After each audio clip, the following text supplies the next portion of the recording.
সরকার এবং রাজনৈতিক বিভিন্ন পক্ষের মধ্যে সংঘাত কি অনিবার্য হয়ে উঠছে।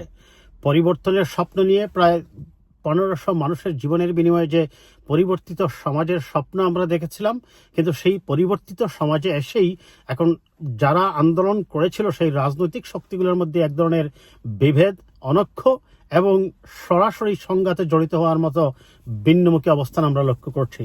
বিশেষ করে ইশরাকের এই শপথ নেওয়ার ব্যাপারটা নিয়ে এখন আগামীকাল জানি না আদালত কি রায় দেবেন, তবে আমরা আশা করব আদালত বাস্তবতা বুঝে এবং সংঘাতকে পরিহার করার জন্য যা করা প্রয়োজন আদালত তাই করবেন।